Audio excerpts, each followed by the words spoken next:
In this section, we will talk about salary calculation rules in Sweden and key aspects of salary structure, deduction, and benefits that affects employees' net salaries. What is gross salary?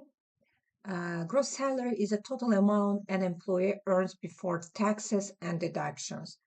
There are several cases affecting on gross salary: job position and experience, industry standards, collective bargaining agreements, collective aftal in certain industries. So, income tax has a progressive tax system in Sweden with both national and municipal taxes. The municipal taxes rate varies depending on the municipality, generally ranging between 29 and 35%. The national tax rate applies to higher income bracket, 0% for income up to 613,900, approximately 56,000 per year. 20% on income exceeding SEK kron 613,900. So income tax brackets are adjusted annually. So the latest tax rates and threshold should be verified. In Sweden, there is no single mandatory piece of legislation that dictates industry standards and salaries across all sectors. However, salaries and industry standards are largely regulated and influenced by collective bargaining agreements, collective aftal, we talked about before, and a combination of labor laws and market conditions. Here are the key frameworks governing this. Collective bargaining agreements, collective aftal. These agreements are negotiated between trade unions and employer organizations and often include provisions for minimum wage, working conditions, and other benefits. They apply to employees working in companies that have signed these agreements covering many sectors such as healthcare, manufacturing, and IT. While not legally required, most Swedish employers sign these agreements and they function as de facto standards across many industries. Swedish Employment Protection Act, Lagen om anställningsskydd, LAS, regulate the key aspects of employment in Sweden, including termination procedures, notice periods, and employee protection. This law, however, doesn't directly regulate wages but ensures fair treatment of employees, which indirectly affects salary negotiations. Wage statistics in Sweden. Wage guidelines are often influenced by the annual wage negotiations between employer associations and unions. This results in sector-specific agreements on salary increases. The Swedish National Mediation Office, Medlingsinstitutet, monitors wage development in Sweden and publishes reports on wage levels and industry trends. Minimum wage in Sweden has no national minimum wage law, but minimum wages are often set through collective agreements in various industries, ensures that workers earn a fair wage based on their sector and job role. Key legislation impacting employment standards. Work Environment Act, Arbetsmiljölagen, ensures safe working conditions across all industries. Working Hours Act, Arbetstidslagen, sets limits on working hours, including maximum work weeks and regulation on overtime. Vacation Act, Semesterlagen, guarantees a minimum of 25 days of paid vacation per year applicable to all employees. While collective agreements primarily define salaries and benefits in Sweden, the above laws ensure broader labor protection and establish industry standards. Social security contribution, arbetsgivaravgifter, Employers are required to pay social security contribution, payroll taxes, which amount to approximately 31.42% of the employer's gross salary. This covers pension contribution, health insurance, unemployment insurance, and other benefits. Employer's pension contribution. Part of the payroll taxes goes toward the employer's pension plan, general pension, and occupational pension. General pension, all man pension. All employees contribute 7% of their gross salary to the public pension system.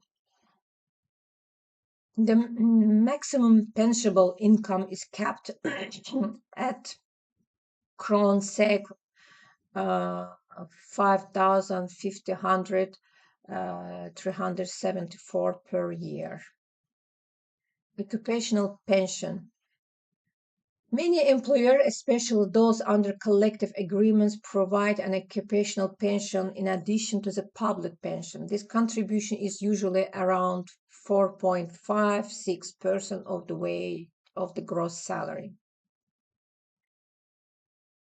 Tax deductions, income deductions. Employers are entitled to certain tax deduction like the basic deduction, grundavdrag, which reduces taxable income and varies based on earnings. Union fees. If an employee is part of the union, union fees may be deducted from their salary, usually a small percentage of gross salary. Other deduction, this can include fees for unemployment insurance, funds, a casa, commuting costs, or personal loans. What is net salary, net talent? After income taxes, social security contributions, and other deduction, the employee net salary is the amount they take home.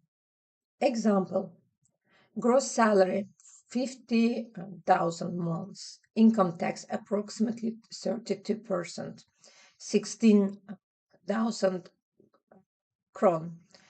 The net salary will be 34,000 kron after tax. So fringe benefits for Moner, taxable benefits. Some employer benefits such as company cars, health insurance, or meal vouchers may be taxable. Non-taxable benefits, benefits like wellness allowances, frisk, warts, bidrag, or lunch subsidies may be tax-free up to a certain limit. Vacation pay, semester lön. In Sweden, employees are entitled to at least 25 vacation days per year. It is calculated as either 12% of the annual income or is included in the salary package depending on the employment contract. Sick pay, sjuklön. The first 14 days of sick leave are covered by the employer, where the employer receives 80% of their regular salary from day 2 onward. Day first is a qualifying day with no compensation. For extended sick leave beyond 14 days, the Swedish social insurance agency Försäkringskassan takes over the payment. Parental leave, föräldralön. Employees are entitled to 480 days of parental leave shared between parents, with a portion of the salary covered by the Swedish Social Insurance Agency. Some employers offer additional parental salary föräldralön on top of the national insurance to cover a portion of the salary during the leave. Example salary calculation for a mid-level employee. Gross salary 50,000 kron per month. Municipal taxes 32% of SEK, which make 16,000. Pension contribution 70%. At net salary, you see in the calculation. So it will be approximately 30,500. Useful tools. The Tax and salary calculations. Websites like Skatteverket, the Swedish tax agency, offer calculators that can help estimate taxes and net salaries based on gross income. Collective bargaining agreement. Check if the industry in which your company operates has specific agreements that affect salary structure and benefits. Key points for HR. Regularly monitor change in tax rates, social security contributions, and pension regulations. Provide employees with clear salary breakdowns showing gross salary deduction and net salary. Offer guidance on how benefits such as pensions, sick pay, and parental leave are calculated and managed. This structure will help explain salary calculation clearly to employees and HR personnel. When calculating the final salary for an employee leaving a company in Sweden, several key factors need to be considered, including salary for the days worked in unused vacation days and any outstanding deductions or bonuses.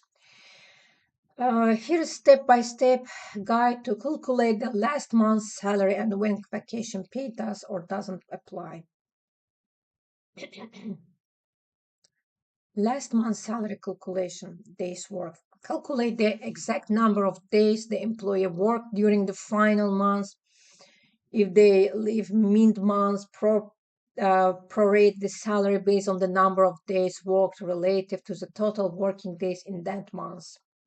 Here you can see example how you should calculate final salary equal to monthly salary. We divide total working days in months and multiple to days worked. Example calculation.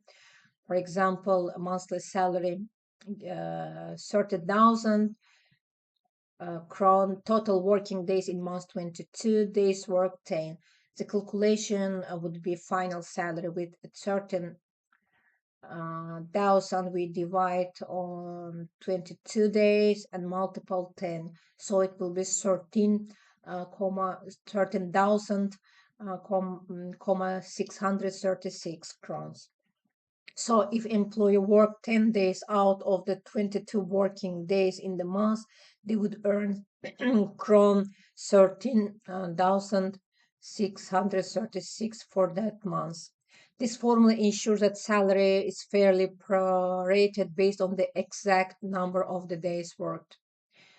Unused vacation day in Swedish labor law mandates that employees are entitled to vacation pay for any unused vacation days occurred during their employment. Vacation pay calculation. If the employer has accrued vacation days that haven't used, the employer must pay out these unused vacation days as part of the final settlement. Vacation pay is usually 12% of the employer's annual income or may be calculated based on the specific collective bargaining agreement. Here you can see example of calculation, annual salary, accrued vacation days, 10 days, vacation pay 20% of the annual salary divided by 12 months. So the formula is seen on the presentation. You can see vacation day we 3,660 kron, 360,000 kron with multiple on 12% divide on 12. It will be equal 36,000. We divide on 12. It will be 3,000 per month. So the employer would receive 3,000 crowns as vacation pay per month of their unused vacation days. We have also exception. If an employer takes more vacation days than they have earned vacation taken in advance, the employer is allowed to deduct the overused vacation days from their final payment. Here you can see also example of overused vacation days. For example, overused vacation days 5 days taken beyond what was accrued. Daily salary is 1,500. Per day deduction will be like 5 we multiply to 1,500 SEK it will be 7,500 deductions. So the final payment to the employer would be reduced by the 7,500 for those overused vacation days. When vacation pay doesn't apply as last payment, vacation pay may not be included in the final payment in the following cases. Employment ended during the probational period. It is not legal to deny vacation pay if the employer has accrued vacation days even if they leave during the probational period. The only instance where no vacation pay is due is if the employee leaves before they have accrued any vacation days, which is typically after working less than a month. If vacation has already been paid out, in some companies, vacation pay is included in monthly salary payments, meaning the employer already received their vacation compensation during the year. If this is the case, no additional vacation pay would be due to when they leave. Collective bargaining agreement or contract with special clauses. Some employment contractors or collective agreements may have specific clauses that affect how vacation pay is handled, especially for temporary or short-term employees. For instance, temporary employees might receive a lump sum vacation compensation monthly rather than accruing vacation days. Unlawful dismissal or immediate resignation without notice. If an employee is dismissed for a serious misconduct or resign without giving the appropriate notice as required by the employment contract, they may lose entitlement to some benefits, including vacation pay, depending on the situation and company policy. The other considerations in final payment: bonuses or incentives. Any bonuses or incentive earned by the employer up to their last working day should be included in the final payment. Deductions.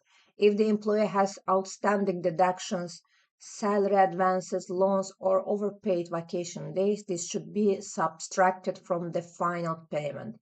Severance pay. If applicable, severance pay should be added, which depends on the terms of the employment contract or collective agreement. Key points for the HR to communicate: ensure transparency by providing a detailed breakdown of the final payment, including days work, unused vacation day, deductions, and any other relevant payments. Clearly explain how the vacation pay is calculated and under what circumstances it applies or does not apply. By carefully following these guidelines, you can ensure that final settlements is fair, accurate, and compliant with Swedish labor laws.